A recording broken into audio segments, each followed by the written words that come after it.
À la fin de 1944, les troupes alliées croyaient que l'ennemi avait perdu toute capacité de surprendre. L'hiver avait gelé les routes, recouvert les tranchées et ralenti chaque ligne du front occidental. Pourtant, parmi la neige compacte et les chemins ruraux de Belgique, une colonne de chars allumait ses moteurs sans bruit. Ils venaient de l'Est, franchissèrent la frontière par des passages non surveillés et ne s'arrêtaient pas pour distinguer entre soldats et civils. Ce qui s'est passé ces jours-là ne fut pas une simple offensive. Ce fut une avancée construite sur des exécutions, des pillages et une destruction délibérée.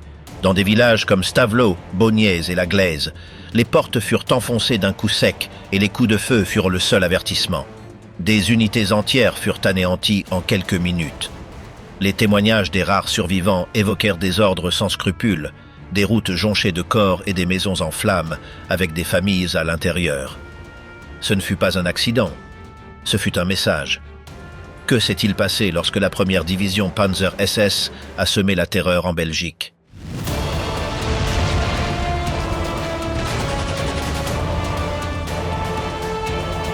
L'assaut caché que personne n'a vu venir.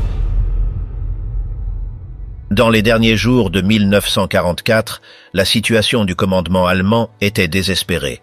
Le front de l'Est reculait sous la pression constante de l'armée soviétique et les forces alliées consolidaient leur position à l'Ouest.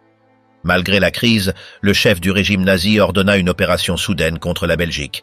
Son objectif était clair, diviser les Alliés et changer le cours de la guerre avant qu'il ne soit trop tard. La zone choisie pour l'offensive était un secteur montagneux couvert d'arbres et de neige. Les Ardennes, s'étendant entre l'Allemagne, la Belgique et le Luxembourg, offraient un paysage difficile mais favorable à une attaque surprise.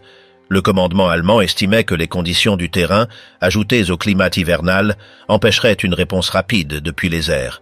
C'était un pari risqué, lancé alors que les réserves étaient au bord de l'épuisement. Dans la planification de l'attaque, une colonne blindée fut désignée comme force de choc. Cette unité réunissait des soldats vétérans, beaucoup ayant été transférés du front de l'Est. Il s'agissait de la première division Panzer SS, dirigée par un commandant réputé inflexible et efficace. L'ordre donné à ce groupe était de percer à travers les villages belges, de franchir des ponts stratégiques et d'atteindre le réseau routier menant à Anvers. L'opération exigeait un silence absolu. Des milliers d'hommes et des centaines de véhicules furent déplacés sans alerter l'ennemi. Les déplacements eurent lieu de nuit, sans lumière, avec des instructions strictes. Tout était calculé pour que l'offensive commence sans que l'autre camp ne soupçonne ce qui se préparait. Le responsable principal de l'offensive réunit ses officiers lors d'une réunion secrète. Personne ne connaissait l'emplacement exact avant le dernier moment. Lors de cette réunion, la stratégie complète fut exposée avec enthousiasme. L'atmosphère était tendue. Certains doutaient de la viabilité du plan, mais personne ne s'y opposa.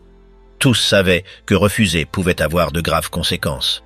Le groupe sélectionné pour mener la première partie de l'attaque était le même qui avait participé à de violents combats quelques mois auparavant. Ils connaissaient le terrain, l'équipement et la pression. Aucun arrêt ni négociation n'était prévu dans leur progression.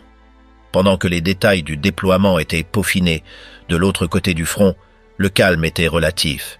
Les troupes alliées tenaient leur position en pensant que l'ennemi n'avait plus de capacité offensive.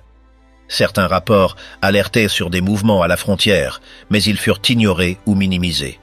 La confiance en une victoire proche dominait. La colonne blindée choisie pour initier l'attaque comptait des modèles lourds, des conducteurs expérimentés et des unités de soutien. Ils étaient organisés pour progresser en continu, même en cas de résistance.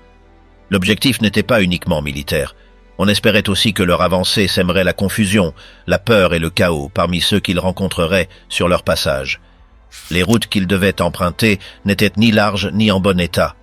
Beaucoup étaient en terre, recouvertes de couches de glace. Les virages serrés, les ponts fragiles et la faible visibilité rendaient le trajet difficile. Cependant, on comptait sur l'effet de surprise pour surmonter tout obstacle physique. L'ambiance parmi les soldats était différente de l'habitude. Pour beaucoup, ce serait la dernière chance de répondre aux attentes du commandement. La pression venait d'en haut, mais aussi de l'histoire même de leurs unités. Ils savaient qu'ils étaient observés. Le résultat de leur avancée pouvait définir l'avenir du front occidental. Pendant ce temps, dans les villages belges proches de la frontière, la vie suivait son cours avec une certaine normalité. Personne n'imaginait qu'en quelques heures, on entendrait le bruit des moteurs, des tirs et le grondement constant des véhicules lourds. Les patrouilles alliées ne détectèrent aucun signe clair. Le brouillard contribua à dissimuler les mouvements. Le silence précédant l'attaque fut total. Au cours de la nuit précédant le début, les dirigeants allemands envoyèrent les derniers ordres. Les formations avancèrent lentement vers leur position. L'attaque devait commencer à l'aube, sans avertissement. L'idée était de frapper avant que l'ennemi n'ait le temps d'organiser une défense. L'échec n'était pas envisagé. Le plan n'avait de sens que s'il était exécuté avec précision et rapidité. Les premiers à avancer seraient les véhicules de reconnaissance, suivis des blindés principaux. Derrière, des unités chargées de sécuriser le terrain et de contrôler les obstacles potentiels. En parallèle, des commandos spéciaux furent affectés à des tâches précises: éliminer les défenses, couper les lignes de communication et prendre des points clés. Tous les mouvements devaient être simultanés. Le groupe à la tête de l'offensive avait reçu un entraînement rigoureux. Ses membres étaient connus pour ne pas accepter de reddition. Lors des campagnes précédentes, ils avaient agi sans pitié. Cette fois, il leur avait été clairement indiqué que la rapidité était plus importante que la prudence. Sur leur route, ils rencontreraient des soldats, des civils et des structures clés. Le plan ne faisait aucune distinction. Les Alliés, pendant ce temps, dormaient. Aucune alerte n'avait été émise sur leur ligne. L'idée d'une attaque à grande échelle en plein mois de décembre semblait improbable. D'un point de vue stratégique, on s'attendait à ce que l'ennemi concentre ses efforts à l'est. Personne ne pensait qu'il pourrait lancer une nouvelle attaque de grande envergure à l'ouest, encore moins dans cette zone montagneuse. Le groupe blindé désigné pour diriger l'offensive attendait en position. La nuit était sombre, le froid intense et le sol gelé. Les moteurs étaient allumés en silence, prêts à démarrer. Les itinéraires, les objectifs et les horaires avaient été distribués. Au lever du soleil, les premiers tirs marqueraient le début d'une opération qui ne visait pas une victoire partielle. C'était tout ou rien. Ce matin-là, sans avertissement préalable, les premiers véhicules commencèrent à franchir la ligne. Le passage ne fut pas annoncé par des canons ni des explosions massives. Il fut rapide, direct et coordonné. En quelques heures, les villages voisins commencèrent à recevoir les premiers signes de l'avancée. Ainsi débuta une offensive qui, en moins de 24 heures, laisserait derrière elle une traînée de morts, de destruction et de peur en Belgique. Peiper rase Bühlingen et brise la première ligne. L'aube du 16 décembre commença sans avertissement. La température était basse, le brouillard couvrait les collines, et sur les chemins, on voyait encore les traces gelées de la nuit précédente. À ce moment-là, les premiers véhicules allemands franchirent la lisière de la forêt. Le mouvement fut précis, presque silencieux. Il n'y eut aucun signal. En quelques heures, le front occidental changea complètement. Les premières troupes de la première division Panzer SS, sous le commandement de Joachim Peiper, partirent de Losheim. L'itinéraire traversait de petits villages, des champs enneigés et des routes à peine capables de supporter le poids des chars. Le premier objectif était d'atteindre les carrefours menant à l'intérieur de la Belgique. L'ordre était clair, continuer sans s'arrêter. Tout obstacle devait être éliminé sans détour. L'ennemi n'était pas prêt. Les troupes américaines étaient jeunes et sans expérience des affrontements à grande échelle. À plusieurs endroits, l'attaque fut si soudaine qu'il n'y eut aucune riposte. Certains postes tombèrent sans tirer un seul coup de feu. Le premier combat sérieux eut lieu à Bühlingen. La résistance fut minime et rapidement écrasée.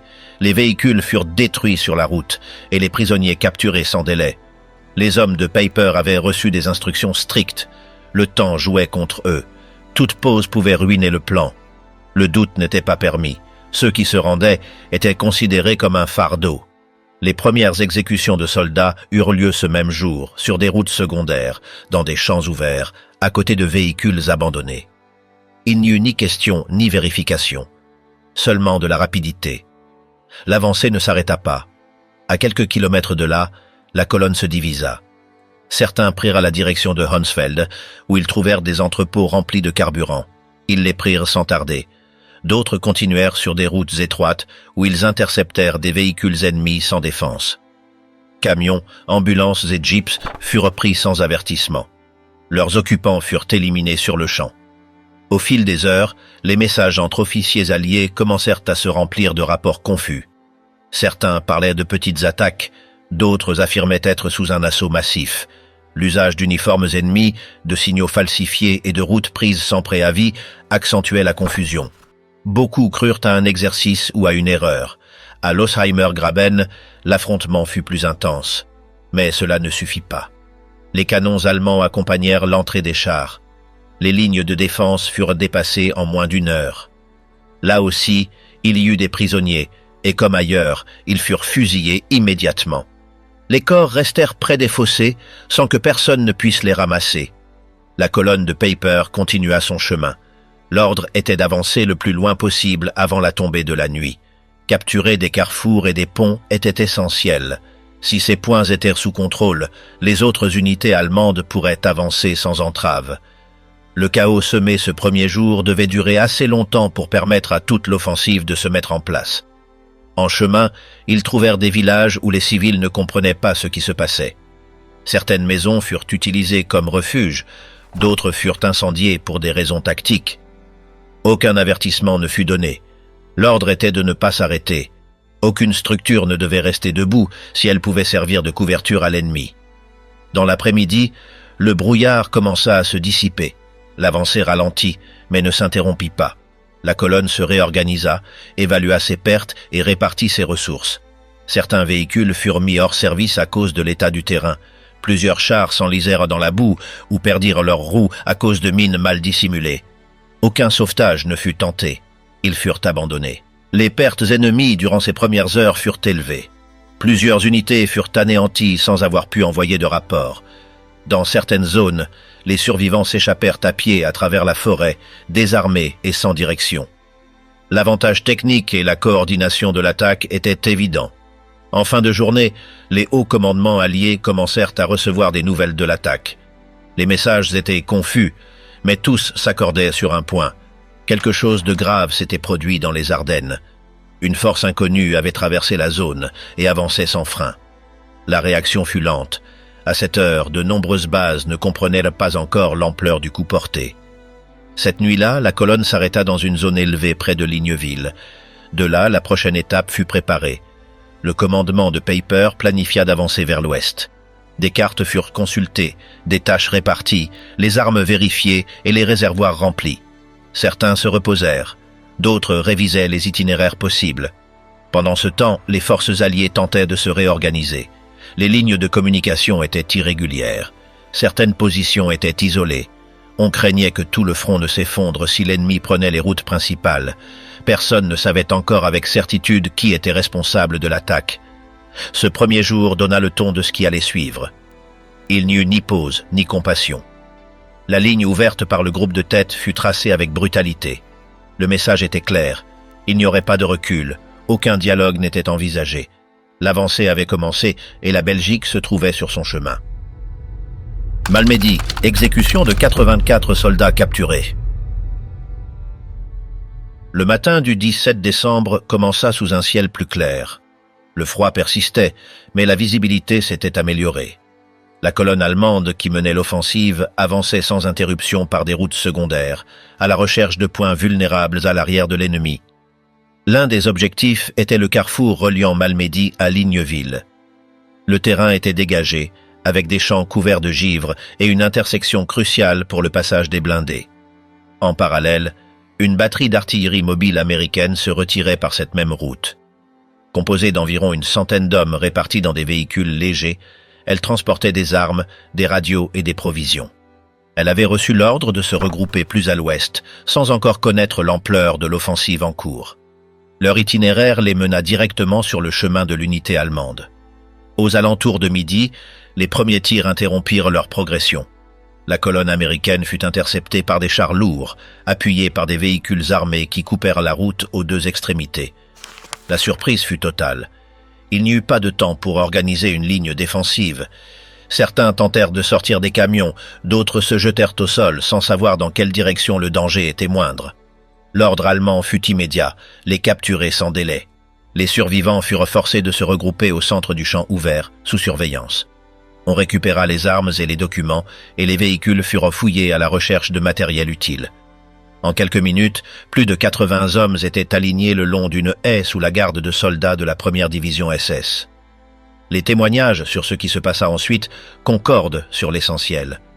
Une série de tirs provenant du côté allemand toucha les prisonniers. Au début, on crut à une erreur, peut-être une confusion dans le chaos, mais les tirs se multiplièrent rapidement. Certains soldats tentèrent de fuir dans la neige, d'autres tombèrent sur place.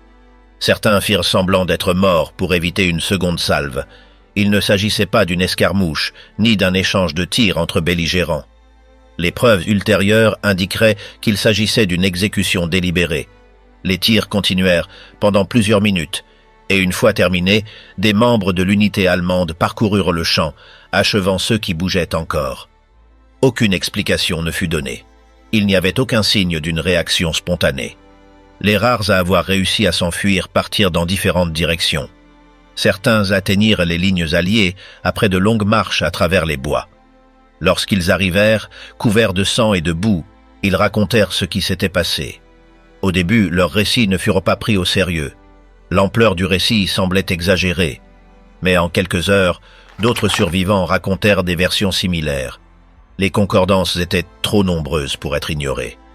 Pendant ce temps, le commandement allemand ne fit aucun rapport sur l'incident. Pour lui, la priorité restait l'avancée. Le combat continuait dans les environs. Peiper ne ralentit pas la marche de sa colonne, ni ne dévia de son plan initial. La route devait rester libre, sans interférence. Ce qui restait derrière n'entrait pas dans ses préoccupations immédiates. Lorsque le commandement américain commença à recevoir les rapports, la réaction fut alarmée. La possibilité qu'une unité ennemie ait exécuté des prisonniers en plein champ bouleversa la dynamique interne. Des ordres furent donnés pour vérifier les récits. Des patrouilles furent envoyées sur les lieux. Ce qu'elles découvrirent confirma les pires craintes. Le champ était encore couvert de corps. La disposition des cadavres, les blessures, les douilles et les traces dans la neige permirent de reconstituer les faits avec suffisamment de clarté. 84 morts furent recensés. La majorité présentait des blessures par balles à courte distance. Il n'y avait aucune trace de combat, aucun indice d'un échange de tirs. Juste une exécution. La nouvelle se propagea rapidement parmi les unités alliées. En quelques heures, ce qui s'était passé à ce carrefour fut connu sous le nom d'affaire de Malmedy.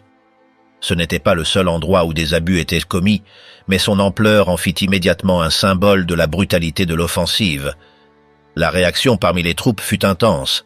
Dans plusieurs secteurs, les ordres de prendre des prisonniers commencèrent à être ignorés. Le commandement supérieur émit des instructions pour contenir les représailles, mais l'impact émotionnel sur les soldats fut profond. La perception que l'ennemi ne respectait aucune règle modifia le comportement au combat. La frontière entre le devoir militaire et l'instinct de vengeance commença à s'estomper. Les enquêtes internes commencèrent presque immédiatement. Les survivants furent interrogés. Des photos furent prises, des restes recueillis, des croquis réalisés. Le lieu fut marqué comme preuve essentielle dans l'effort pour documenter les crimes commis durant l'offensive. Il ne s'agissait pas seulement de ce point précis. C'était la première preuve concrète qu'une unité particulière, identifiable, avait exécuté des ennemis rendus. Au fil des jours, le lien avec la colonne de Peiper devint évident.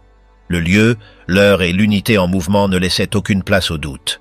La responsabilité pointait directement vers le groupe ayant dirigé l'offensive depuis le 15. Les déclarations de certains prisonniers allemands capturés ultérieurement renforcèrent cette piste.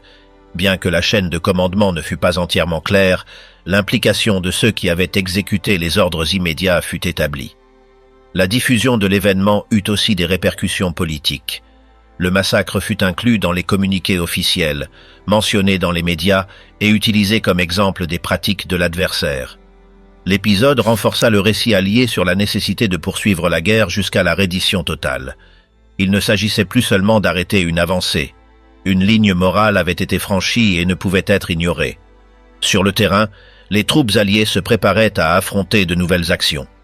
Le massacre ne freina pas l'avancée allemande, mais il marqua un tournant dans la perception de l'ennemi.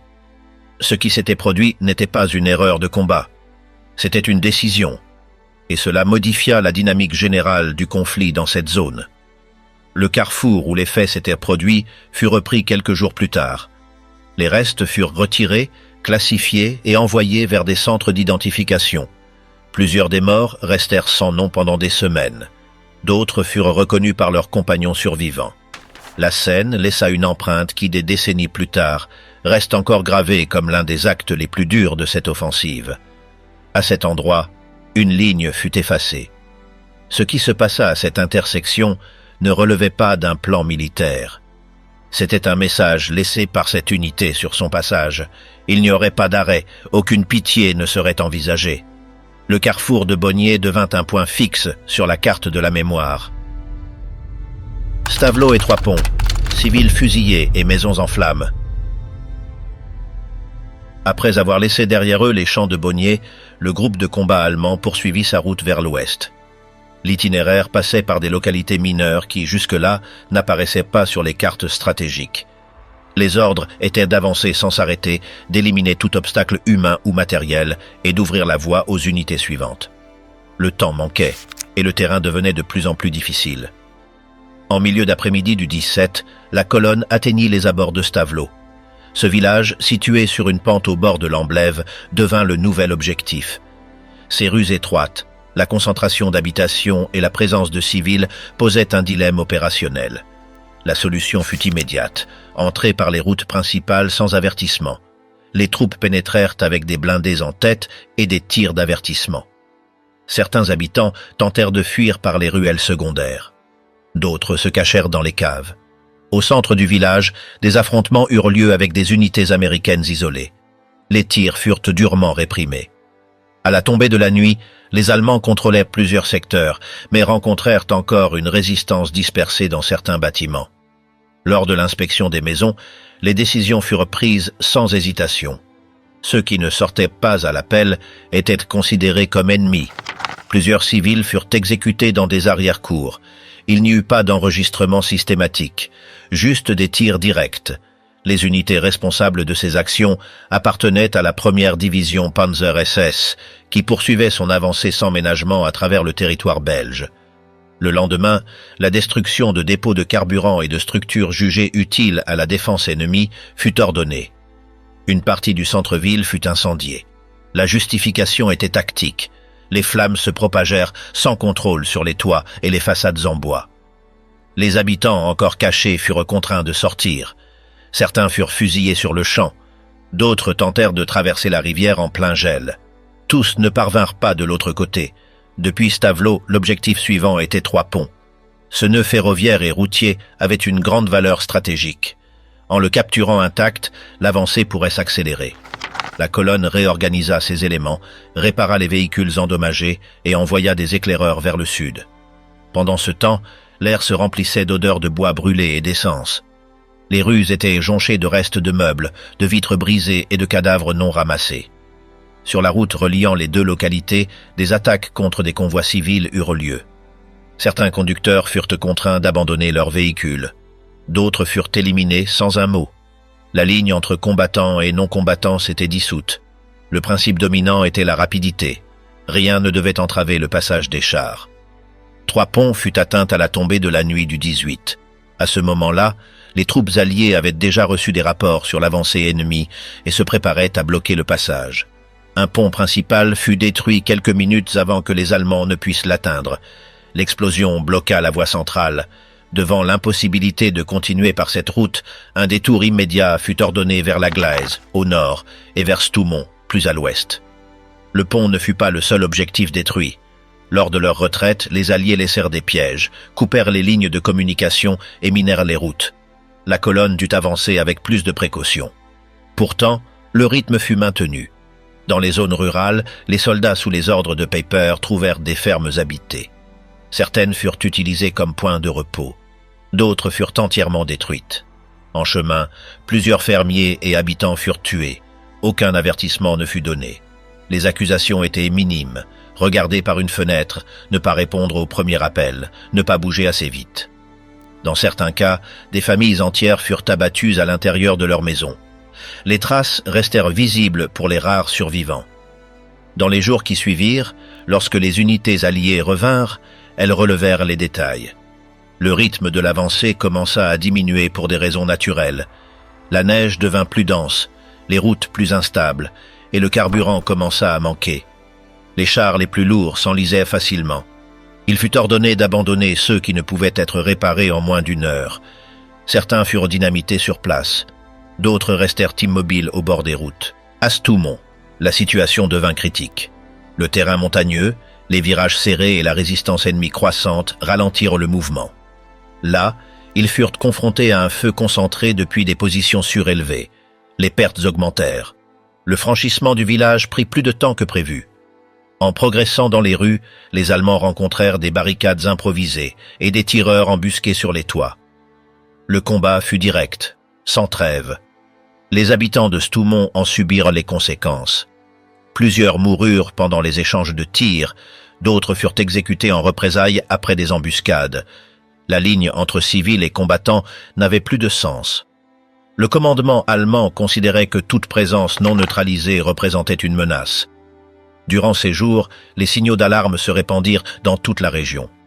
Certains habitants fuirent vers l'ouest, emportant ce qu'ils pouvaient. D'autres cherchèrent refuge dans des églises, des caves ou des gares abandonnées. Personne ne savait quelles zones étaient sûres. Les colonnes de fumée visibles depuis différents points confirmaient que le conflit avait atteint tous les recoins. Les troupes alliées tentant de stopper l'avancée ne pouvaient rester longtemps à la même position. Les attaques étaient surprises, les routes incertaines, les communications irrégulières. Plusieurs unités furent encerclées ou divisées. Dans certains cas, les survivants furent exécutés après s'être rendus. Dans d'autres, ils réussirent à s'échapper à pied à travers la neige. Les conditions ne permettaient ni pause ni retenue. Le 19, le groupe dirigé par Peiper avait parcouru plus de 30 km en ligne droite, bien que leur avancée réelle ait été plus longue en raison de détours, d'affrontements et de routes détruites. L'intention de rejoindre la Meuse demeurait, mais les conditions commençaient à imposer des limites. Les ponts détruits, les routes sabotées et une riposte ennemie plus organisée modifiaient le scénario. Dans les zones déjà traversées, il ne restait que des bâtiments fumants, des rues désertes et des témoignages épars. Les restes de meubles, d'ustensiles, de valises et d'animaux de ferme complétèrent le tableau. Dans plusieurs localités, on retrouva les corps de civils exécutés en rangée. Dans d'autres, les cadavres apparaissèrent dispersés, certains portant des traces de tentatives de fuite. Les preuves furent enregistrées plus tard par des soldats alliés revenus sur les lieux. Aucun de ces actes ne fut documenté par le commandement allemand. Pour eux, il s'agissait d'actions nécessaires. Leur rapport ne mentionnait ni nom, ni chiffres, ni référence à la population locale. Seulement des routes, des horaires et des positions atteintes. L'objectif restait de progresser. Tout ce qui était laissé derrière n'avait aucune importance. Ce segment de l'offensive laissa des marques profondes. En quelques heures, des villages entiers furent transformés à jamais. Les pertes ne furent pas uniquement militaires. Elles furent aussi humaines, civiles, silencieuses, sans caméra, sans liste, sans nom dans les rapports. Juste des fenêtres brisées, des portes ouvertes et des routes gelées avec des traces que la neige n'effaça pas. La ruse qui fit dévier. Tandis que les divisions principales de l'offensive allemande avançaient à travers villages et vallées, une opération moins visible commençait à s'exécuter dans le silence. En parallèle au déploiement massif de chars et d'artillerie, un groupe spécial fut activé avec une mission différente. Il ne s'agissait pas de tirer, mais de semer la confusion. Il ne visait pas à remporter des batailles ouvertes, mais à provoquer des erreurs. L'opération fut confiée à une unité créée en marge des formations régulières. Ses membres avaient été sélectionnés pour leurs compétences linguistiques et leur capacité à s'adapter aux coutumes étrangères. Ils portaient des uniformes capturés à l'ennemi, conduisaient des véhicules volés ou camouflés et utilisaient des cartes alliées. Ils ne portaient aucune insigne propre. Sur le champ de bataille, leur apparence était celle d'un soldat allié. Le plan était simple dans son concept et complexe dans son exécution. Pénétrer dans les zones contrôlées par les forces américaines, modifier les panneaux de signalisation, changer les indications routières et transmettre de fausses informations dès que possible. Une fois à l'intérieur, ils devaient se déplacer sans éveiller les soupçons. Leurs actions ne se concentraient pas sur le combat, mais sur la désorganisation du commandement ennemi depuis l'intérieur. Durant la nuit du 17, plusieurs groupes d'infiltrés franchirent des lignes secondaires en silence. Ils utilisèrent des véhicules légers, profitant de l'obscurité et du désordre causés par l'avancée blindée principale. Leur route suivait des chemins peu fréquentés, des voies rurales et des accès dissimulés. À chaque carrefour, ils modifiaient les panneaux, inversaient les directions et, quand ils le pouvaient, interceptaient des unités en déplacement. À l'aube du lendemain, l'impact commença à se faire sentir. Des unités alliées se dirigeant vers les zones de combat furent redirigées vers des itinéraires erronés. Certaines se retrouvèrent dans des impasses, d'autres tombèrent sur des forces ennemies qu'elles ne s'attendèrent pas à rencontrer. Plusieurs régiments furent isolés pendant des heures, déconnectés de leur commandement, perdant un temps vital. Le chaos s'intensifia lorsque les infiltrés parvinrent à s'approcher de centres de communication. Grâce à des mots de passe connus ou à des dialectes locaux, ils accédèrent à des informations critiques ou provoquèrent des évacuations non autorisées. Dans un cas documenté, une colonne entière de renforts fut envoyée dans une mauvaise direction sur la base d'ordres falsifiés. Les rapports sur des soldats alliés agissant de manière étrange commencèrent à circuler. La suspicion grandit rapidement. À chaque point de contrôle, les vérifications furent renforcées. Les troupes commencèrent à interroger leurs propres camarades sur des sujets de culture, de politique ou de sport national. Échouer à répondre pouvait entraîner une arrestation immédiate. Cette atmosphère de méfiance ralentit la réactivité. Les communications devinrent plus lentes, les mouvements plus incertains. Chaque visage inconnu inspirait l'inquiétude. Chaque véhicule non identifié devenait une menace potentielle. Le résultat fut un ralentissement général de la contre-offensive. Les troupes hésitaient avant d'agir. Dans plusieurs cas, les infiltrés furent repérés. Certains furent capturés après des erreurs de langue ou de petits détails. Lors de ces confrontations, il fut confirmé qu'ils portaient de faux papiers, des armes dissimulées et parfois des explosifs destinés au sabotage. Plusieurs possédaient des instructions précises sur les positions d'artillerie ou les dépôts de munitions.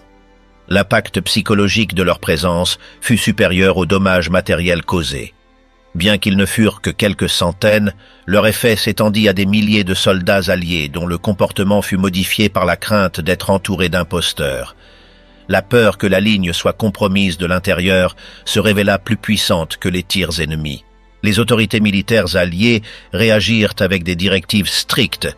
Il fut ordonné d'exécuter immédiatement tout infiltré capturé en uniforme allié. Aucun procès, aucune procédure formelle ne serait permis. La mesure visait à éradiquer la menace dès son origine. La logique était simple, se faire passer pour un soldat sans en être un signifiait renoncer à toute protection. Les captifs non exécutés furent interrogés de toute urgence. Leurs témoignages révélèrent des détails sur la préparation de l'opération. On apprit qu'ils avaient été formés des semaines avant l'attaque, dans des bases situées loin du front. Certains parlaient anglais sans accent, d'autres de manière plus rudimentaire, mais suffisamment bien pour feindre l'appartenance. Plusieurs révélèrent que les ordres étaient d'agir de manière autonome, une fois les lignes franchies. Il n'existait pas de hiérarchie claire entre les équipes. Chaque groupe devait saisir les opportunités en évitant d'attirer l'attention. Leur but était de saper l'ennemi de l'intérieur. Certains furent capturés après s'être trahis involontairement. À certains endroits, ils se trompèrent sur les noms de villes, les identifications visuelles ou les références culturelles. Il suffisait de mal nommer un joueur de baseball ou d'ignorer une émission de radio pour éveiller des soupçons. Les erreurs minimes avaient des conséquences majeures. Le haut commandement allemand ne fit aucun suivi officiel de l'opération. C'était une manœuvre parallèle, destinée à créer des brèches dans le dispositif défensif allié. Elle n'était pas conçue pour durer plus de quelques jours. Ce qui importait, c'était l'impact immédiat, non la survie des exécutants. Beaucoup ne revinrent pas. D'autres se perdirent derrière les lignes sans laisser de traces. Entre le 19 et le 20, l'effet du sabotage commença à s'estomper. Les unités alliées rétablirent les itinéraires, renforcèrent les protocoles et instaurèrent des contrôles plus stricts. Cependant, le mal était fait. Les premières journées critiques avaient été perturbées. La confusion engendrée ne pouvait être annulée. Au niveau local, les rumeurs se mêlèrent à la réalité. Certains villages crurent être encore occupés même après avoir été libérés, par crainte de ne pas distinguer les vrais soldats des faux. Les panneaux dans les campagnes indiquaient encore des destinations fictives. Les cartes officielles furent corrigées à la main, au fur et à mesure que les lieux étaient vérifiés. L'usage de ces commandos déguisés marqua une différence par rapport aux opérations précédentes. Il ne s'agissait pas de sabotage à grande échelle, ni d'attaque secrète à l'explosif. C'était une action psychologique, conçue pour perturber la perception du terrain. De ce point de vue, elle fut efficace.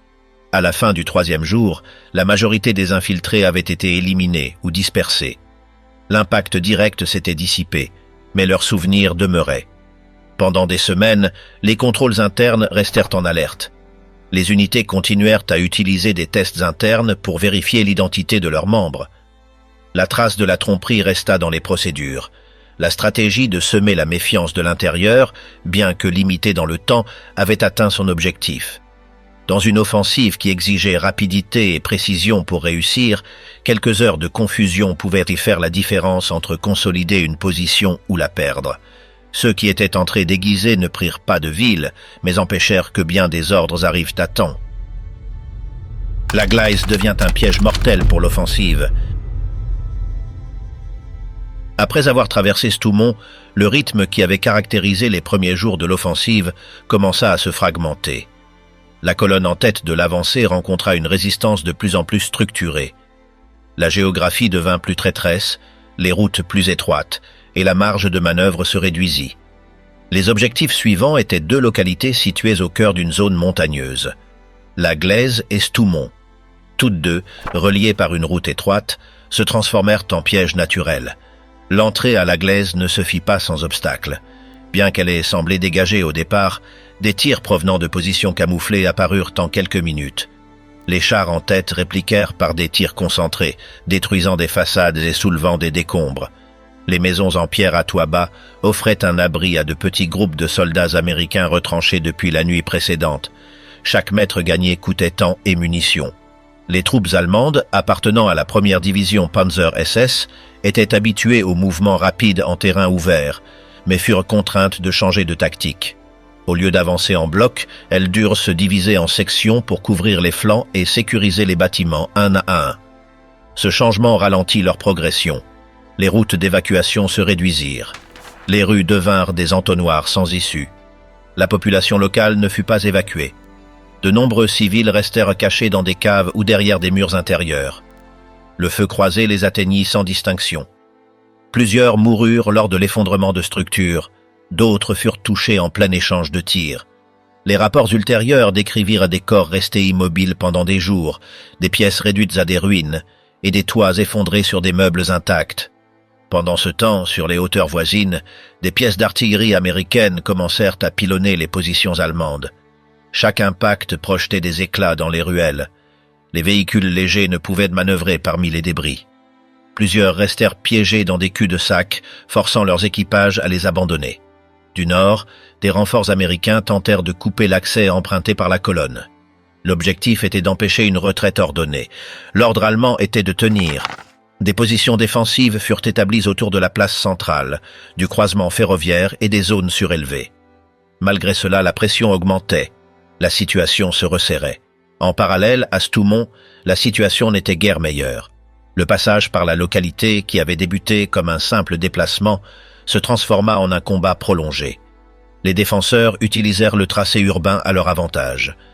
Ils se retranchèrent dans des écoles, des magasins et des maisons à 2 étages. De là, ils repoussèrent les tentatives d'occupation. Les colonnes allemandes durent reculer dans plusieurs secteurs. Les rapports envoyés au commandement supérieur signalaient des interruptions constantes dues à des routes impraticables et au manque croissant de carburant. Plusieurs chars devinrent inopérants. Certains furent détruits par tir direct, d'autres tombèrent simplement à court de carburant. L'option d'avancer fut écartée. La priorité devint de tenir les positions conquises. Les conditions climatiques compliquèrent encore plus la logistique. La neige recouvrait les panneaux, la boue gelée coinçait les roues et les moteurs demandaient un entretien constant. Les lignes d'approvisionnement, déjà fragiles, ne purent atteindre à temps les zones les plus exposées. Les unités durent improviser des points de ravitaillement à partir de matériel capturé les jours précédents. À la Gleise, l'église fut transformée en poste d'observation. De là, les commandants tentaient de coordonner les mouvements. Le clocher offrait une vue partielle des accès, mais devint également une cible. Il fut frappé à plusieurs reprises, forçant son évacuation temporaire. Les troupes se replièrent autour du cimetière et dans les rues latérales. Le désordre s'amplifiait. Certains soldats furent séparés de leurs unités pendant les manœuvres. D'autres restèrent coincés sous les décombres sans possibilité de secours. Le personnel médical était débordé. Les morts n'étaient pas évacués rapidement. Par endroits, les corps commencèrent à s'empiler contre les murs ou à l'intérieur de bâtiments endommagés. Les combats durèrent 2 jours. L'artillerie ennemie maintenait une pression constante. La nuit, les tirs étaient aléatoires, entrecoupés de silence total. La tension empêchait tout repos. Chaque craquement, chaque ombre pouvait annoncer une nouvelle attaque. Dans les maisons occupées par les troupes, les fenêtres furent obstruées et les entrées bloquées par des meubles. Les réserves de munitions diminuèrent. Certains hommes durent échanger leurs chargeurs entre eux. Des armes ennemies furent récupérées pour prolonger la résistance. La nourriture manquait aussi. Il ne restait que des rations partielles, des conserves abîmées ou du pain gelé. L'eau venait de gouttières décongelées ou de réservoirs endommagés. Le commandement supérieur, informé de la situation, n'envoya pas de renfort. L'ordre fut de tenir jusqu'à nouvel ordre. La possibilité de rompre l'encerclement depuis l'extérieur était limitée. Les autres unités étaient engagées ailleurs, et l'artillerie ennemie contrôlait les principaux accès. La glaise fut isolée, avec la majorité des véhicules restants. À l'extrémité ouest du village, un dépôt de carburant fut touché. L'explosion fit s'effondrer plusieurs murs. La colonne de fumée fut visible à plusieurs kilomètres. Cet incident força un repli partiel. Sans carburant et sous pression constante, tenir la localité devenait de moins en moins viable. Les décisions des commandants locaux furent prises sous pression. Des routes de retraite furent établies à travers les bois. Certains groupes commencèrent à se déplacer en petits contingents, évitant les routes surveillées. Des équipements lourds, des documents, des pièces d'artillerie légère furent abandonnés. L'essentiel était de sortir à pied, en silence et sans combat inutile. Le soir du 22, la majorité des combattants restants s'étaient repliés vers l'est. Certains ne purent s'échapper. D'autres furent capturés dans les collines environnantes. Ceux qui revinrent laissèrent derrière eux une localité méconnaissable, toits effondrés, structures incendiées et une population réduite au strict minimum. Le nombre exact de pertes restait inconnu. Lorsque les forces américaines reprirent le contrôle, elles trouvèrent un paysage désolé. Les murs étaient criblés d'éclats, les corps n'avaient pas encore été évacués et les carcasses de véhicules bloquèrent les voies. Ce qui s'était passé fut documenté, des preuves recueillies, des rapports rédigés. Parmi les objets retrouvés, il y avait des plans d'avance, des listes d'armements incomplètes et des lettres manuscrites. Ce qui avait commencé comme une offensive rapide atteignait sa limite physique.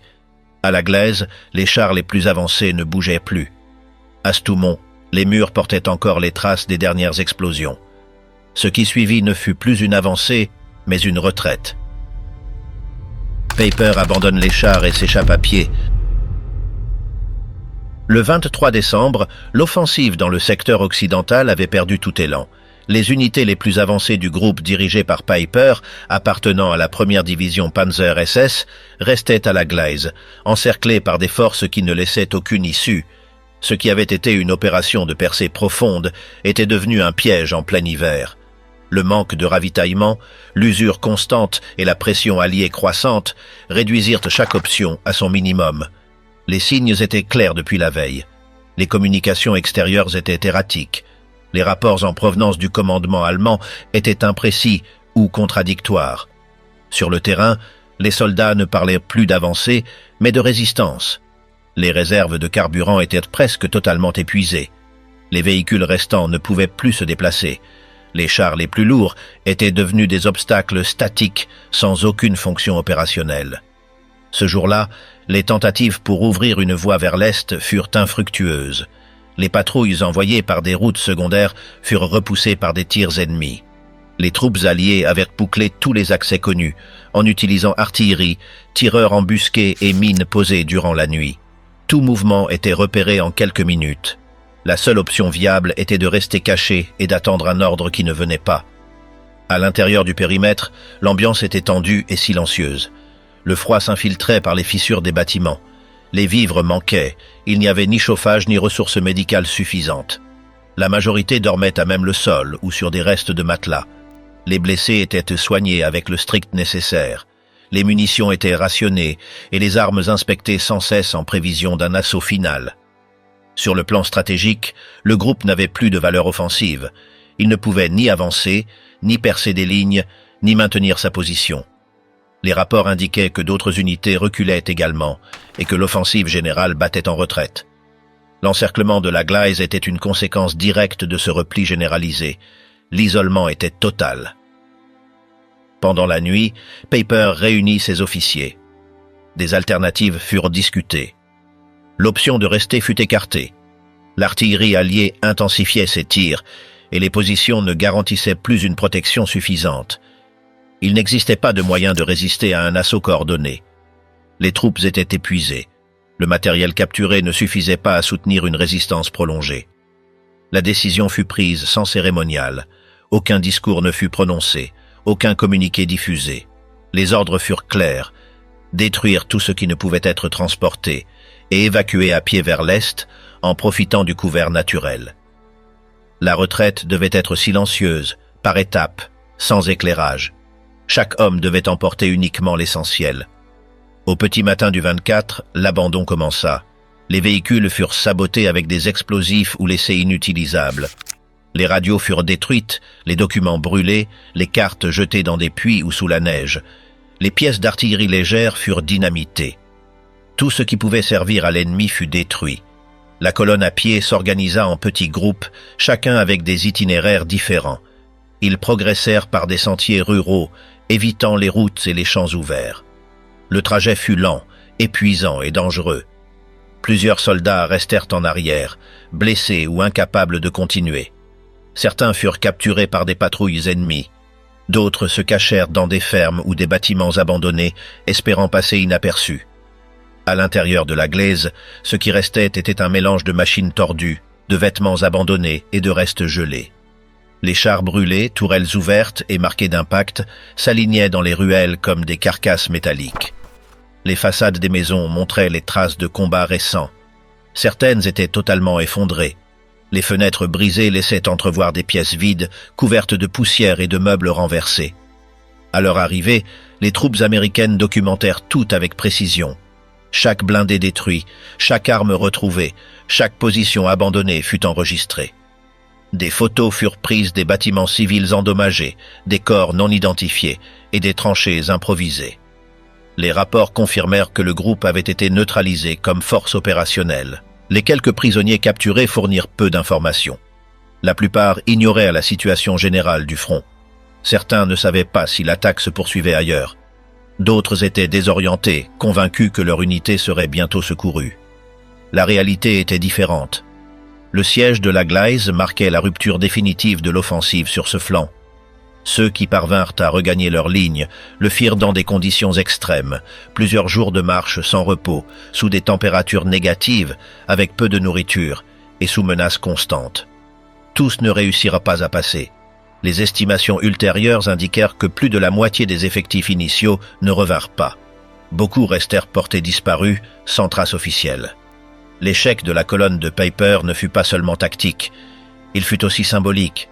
Elle avait été choisie pour briser le front allié, ouvrir la route vers Anvers et changer le cours de la guerre. Son effondrement signa la fin de cette ambition. L'ennemi non seulement résista, mais encercla et dispersa le groupe le plus aguerri de l'offensive. L'impact sur le moral de l'armée allemande fut notable. Les nouvelles de l'encerclement circulèrent dans les rangs, suscitant la méfiance envers le commandement et le doute sur les véritables objectifs de l'opération. Dans les jours suivants, d'autres unités commencèrent à se retirer vers l'est, conscientes que ce qui avait été gagné ne pouvait être conservé. Ce qui se passa à la Gleize fut étudié dans les rapports internes des deux camps. Pour les Alliés, c'était la preuve qu'une défense pouvait être efficace, même face à des formations d'élite. Pour les Allemands, ce fut un rappel que la mobilité sans logistique suffisante n'était pas viable. La vitesse ne remplaçait pas le soutien réel. La colonne de Peiper ne se rendit pas, mais elle ne revint pas non plus intacte. Elle fut dissoute par les circonstances, isolée par ses choix et épuisée par l'accumulation d'erreurs. Son héritage resta figé dans les photographies de chars immobiles, de cartes déchirées et de listes de noms jamais confirmés. Ce qui avait commencé comme une tête de lance finit en vestige abandonné dans la neige. La troisième armée libère Bastogne et coupe l'avancée ennemie. Le 25 décembre se leva sur un ciel dégagé et une température encore plus basse que les jours précédents. Sur le terrain, les tirs intermittents continuaient de rythmer le conflit, mais pour la première fois depuis une semaine, le commandement allié comprenait clairement ce qui se passait. Les colonnes allemandes qui avaient percé avec force au début de l'offensive commençaient à s'arrêter et, dans certains cas, à se désintégrer. La chute du groupe de Piper à la Glaise marqua un tournant décisif. Dès ce moment, les commandants américains identifièrent un schéma. Les unités ennemies ayant pénétré le plus profondément étaient désormais sans carburant, sans soutien logistique et sans voie de repli claire. Le front ne bougeait plus à l'avantage de l'attaquant.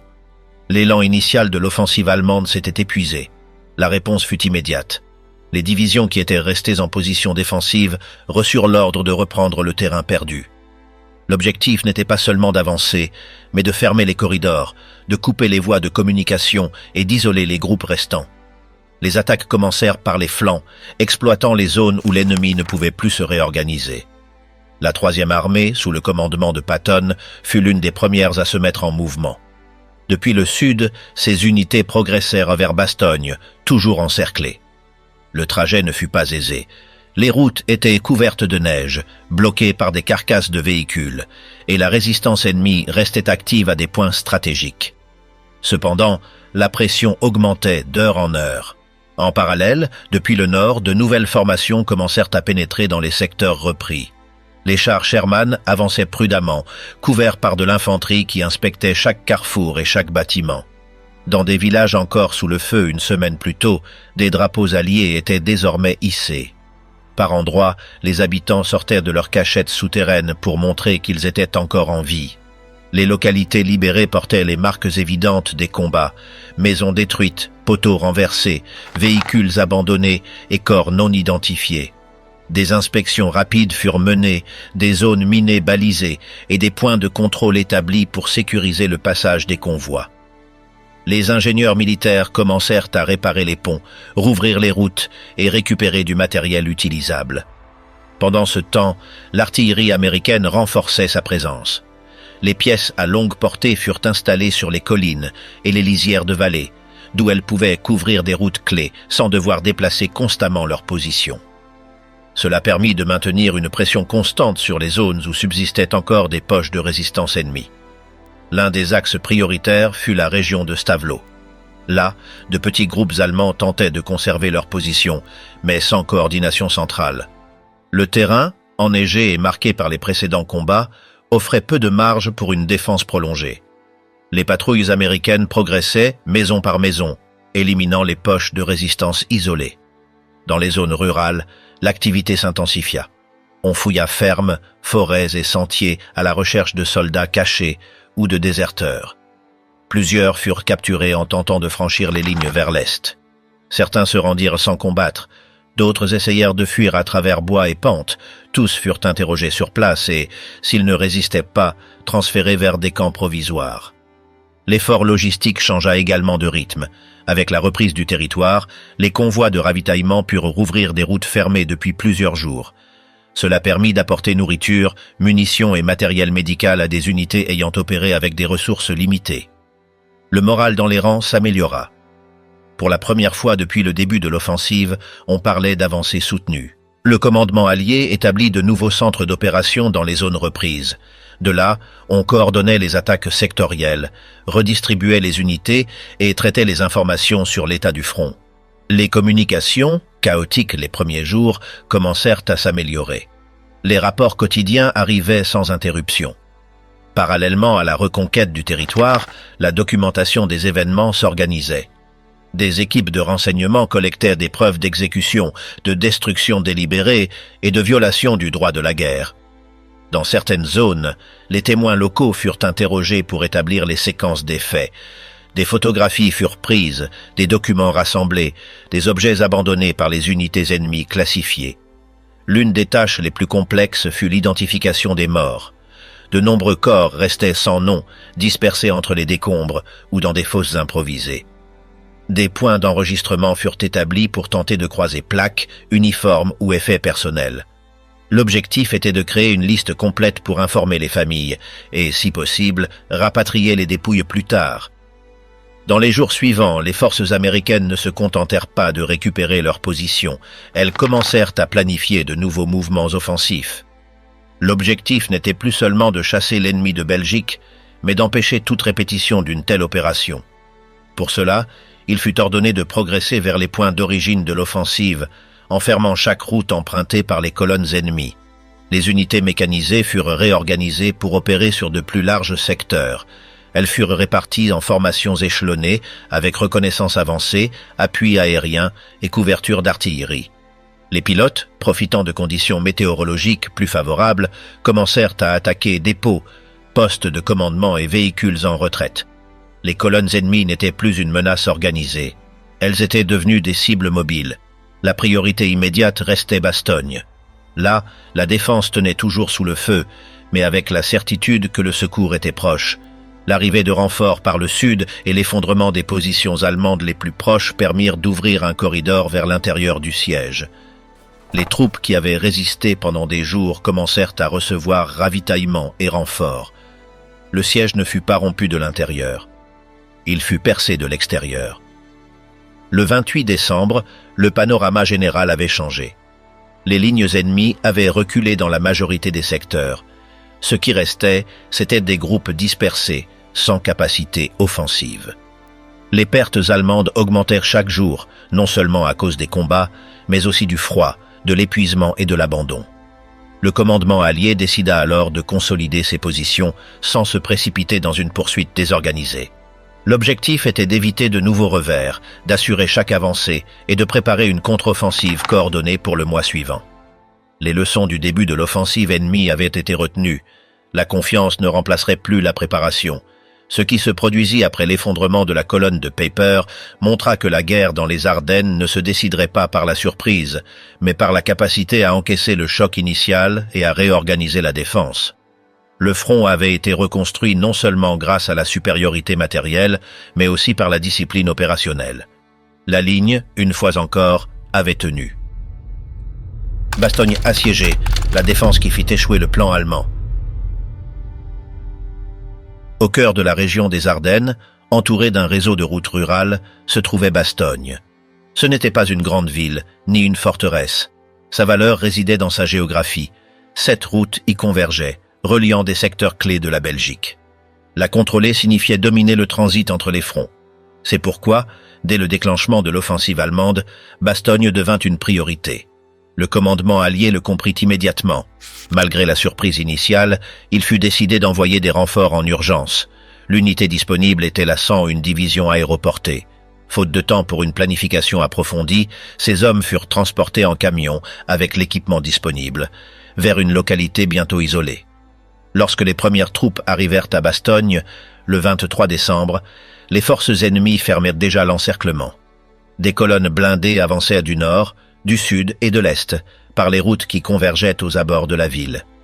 L'objectif allemand n'était pas seulement de l'assiéger, mais de la prendre rapidement, avant qu'une défense solide puisse s'organiser. La ville, pourtant, résista. Les troupes aéroportées se déployèrent aux principaux accès. Des tranchées improvisées furent creusées, des points de tir installés dans des bâtiments élevés et des réserves établies aux croisements internes. L'artillerie légère fut positionnée sur les collines voisines. Le matériel était limité, mais la détermination forte. Le siège se referma complètement le lendemain. La neige recouvrait les alentours, rendant les déplacements difficiles. Les lignes d'approvisionnement furent coupées. Aucun renfort ni évacuation n'était possible. Les communications étaient irrégulières. Malgré cela, le commandement local, dirigé par le général Macauliffe, maintint la cohésion des unités. Dans les jours suivants, l'ennemi tenta à plusieurs reprises de pénétrer. Il engagea des chars, de l'infanterie et un feu d'artillerie concentré. Chaque attaque fut contenue. Les pertes augmentaient, mais les lignes tenaient. L'ennemi proposa la reddition. La réponse fut brève, un refus. Il n'y eut ni négociation ni signe de faiblesse. L'intérieur de Bastogne n'offrait aucun confort. Les civils s'étaient réfugiés dans des caves, des églises, des écoles. Les réserves alimentaires étaient limitées. Le combustible manquait. Les blessés étaient soignés avec le strict minimum. Pourtant, aucune position ne fut abandonnée. Chaque secteur résistait avec ses moyens. La situation devint critique le 25. Le brouillard empêchait les vols et les ravitaillements aériens n'atteignaient pas leur cible. On craignait une percée allemande par le sud-ouest, mais les défenseurs tinrent bon. Les pièces anti-chars furent utilisées avec précision. Parfois, les tirs se faisaient à courte distance, depuis les jardins ou les angles de rue. Le terrain favorisait la défense. Les rues étroites, les virages et les hauteurs offraient des abris naturels. Les parachutistes s'adaptèrent à l'environnement urbain, utilisant fenêtres, toits et murs, effondrés comme postes d'observation et de tir. La mobilité ennemie fut restreinte. Le tournant arriva avec le changement de météo. Le 26, le ciel se dégagea. Les premiers avions alliés survolèrent la ville. Les ravitaillements furent largués sur des zones préalablement marquées, rations, munitions, matériel médical. Un message fut aussi transmis. Une unité mécanisée de la 3e armée avançait depuis le sud. La nouvelle remonta le moral, sans modifier le déploiement. Les défenseurs savaient que le secours était encore à plusieurs kilomètres. L'ennemi ne se retirait pas. Il continuait d'attaquer par vagues, en quête de points faibles. Par endroits, les lignes furent repoussées. Mais à chaque fois, elles furent rétablies. L'avance des renforts fut lente. Les routes étaient verglacées. Les embuscades fréquentes. Les colonnes alliées s'arrêtèrent pour déminer, réparer des ponts ou contourner des positions ennemies. Malgré cela, elles se rapprochaient. Le contact fut établi le 27 dans l'après-midi. Un peloton mécanisé atteignit les premiers postes d'observation de la 101e division. Le siège ne fut pas brisé par une offensive frontale. Il fut percé par la persévérance. L'ouverture fut étroite, limitée, mais suffisante. Dès lors, un corridor fut établi. Les ravitaillements commencèrent à entrer régulièrement. Des équipes médicales, des ingénieurs et des unités supplémentaires arrivèrent. L'ennemi comprit immédiatement. L'opportunité de prendre Bastogne s'était envolée. Les attaques diminuèrent. Par endroits, les soldats allemands commencèrent à se replier. Ils abandonnèrent des véhicules hors service, des tranchées, des armes. Les corps restèrent dans les champs gelés. Dans la ville, les dommages étaient visibles. Les bâtiments portaient les stigmates des impacts. Les rues étaient jonchées de débris. Les façades en pierre noircies par les explosions. Les arbres des places brisés par les tirs croisés. La plupart des vitres étaient brisées. La population civile, bien que touchée, survécut. Des pertes furent enregistrées, mais aucun exode massif. Ceux qui s'étaient cachés commencèrent à sortir. Des centres d'aide furent organisés, des couvertures et des vivres distribués. La ville tenait encore, bien que profondément changée. Du point de vue stratégique, la défense de Bastogne empêcha l'ennemi d'unir ses colonnes. En bloquant le nœud routier, on coupa les routes reliant les divisions avançant du nord et du sud. Cette fracture désorganisa l'offensive. Elle força les unités allemandes à dévier, perdre du temps et s'exposer aux contre-attaques. La résistance eut aussi un effet symbolique. Elle montra qu'il était possible de contenir les formations les mieux équipées de l'ennemi, même en position défavorable. Le refus de se rendre devint un message au-delà du champ de bataille. Il fut utilisé par le commandement comme exemple de discipline et de détermination.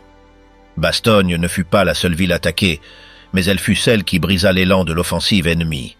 Sa défense força une redistribution des efforts, interrompit les plans logistiques et servit de point d'ancrage pour le déploiement allié dans les jours suivants.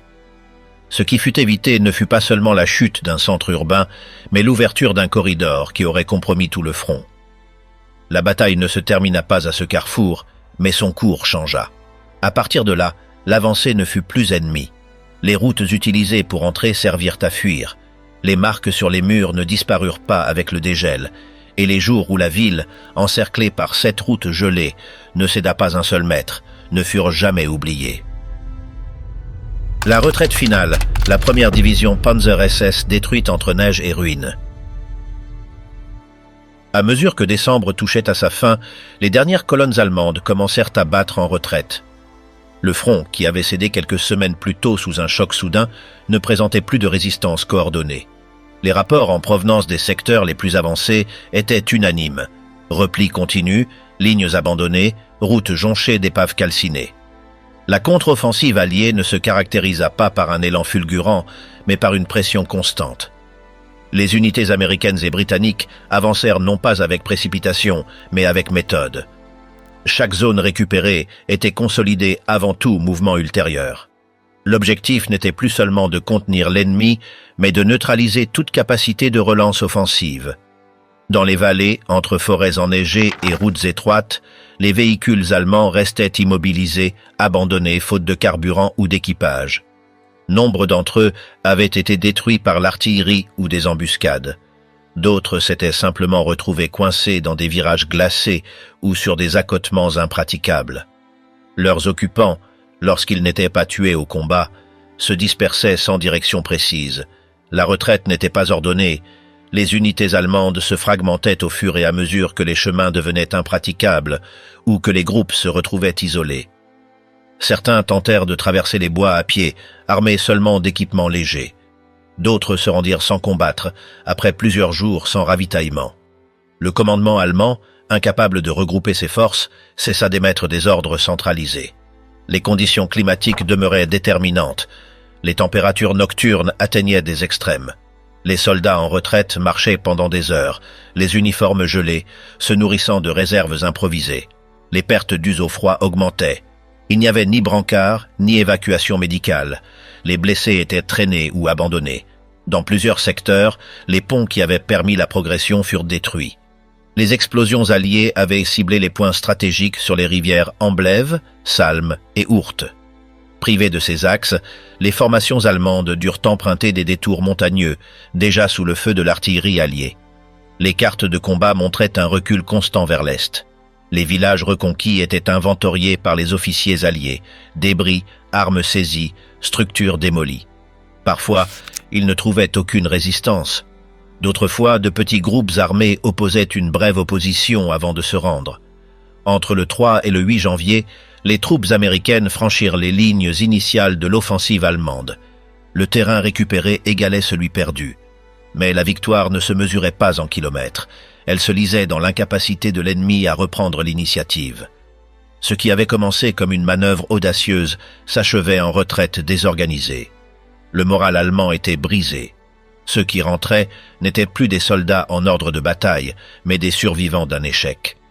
Les interrogatoires de prisonniers faisaient état de méfiance envers le haut commandement, d'incompréhension des objectifs et d'une fatigue extrême après des semaines sans repos.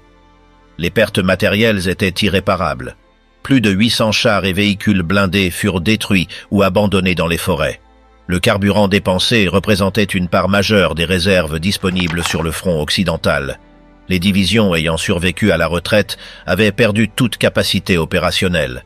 Même la première division Panzer SS, la plus expérimentée de l'offensive, fut réduite à une force dispersée, immobile, sans valeur offensive. Son effondrement annonçait le destin du reste de l'armée allemande. Le haut commandement ordonna un retour aux lignes défensives d'origine, la ligne Siegfried. Là, dans les bunkers de béton et les tranchées creusées des années plus tôt, devait se tenir une ultime barrière. Mais cette ligne ne garantissait plus rien.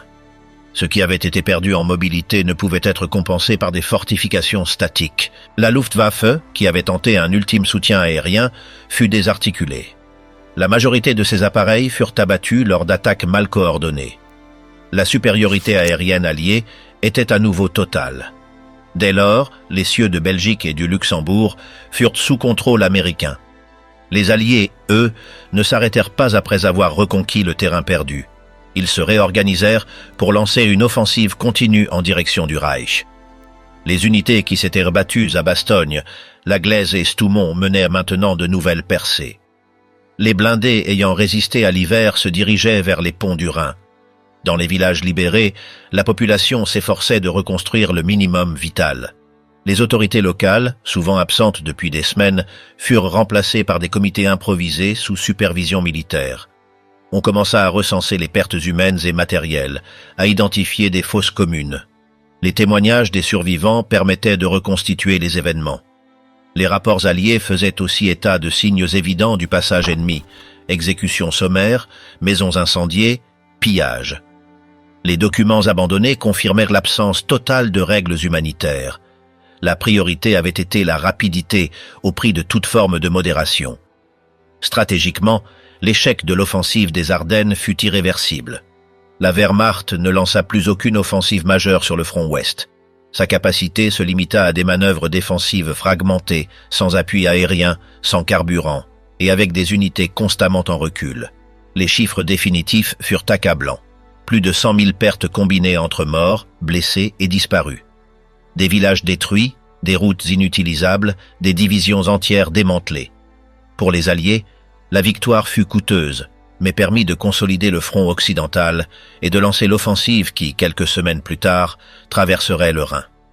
Le général Eisenhower souligna que le succès ne s'expliquait pas uniquement par la supériorité matérielle, mais par la cohésion du commandement. Malgré la surprise initiale, la structure défensive resta solide. Chaque unité agit selon sa mission. La ligne ne se brisa jamais totalement, et lorsqu'elle céda, elle fut réparée rapidement. Ce que la retraite laissa derrière fut une région méconnaissable. Des routes marquées de traces profondes, des arbres criblés d'éclats, des églises transformées en refuges ou dépôts. Chaque village portait des récits distincts, mais avec un dénominateur commun, le passage brutal et éphémère d'une force qui échoua à atteindre son but. La bataille des Ardennes se conclut officiellement fin janvier, lorsque les dernières unités ennemies franchirent le Rhin.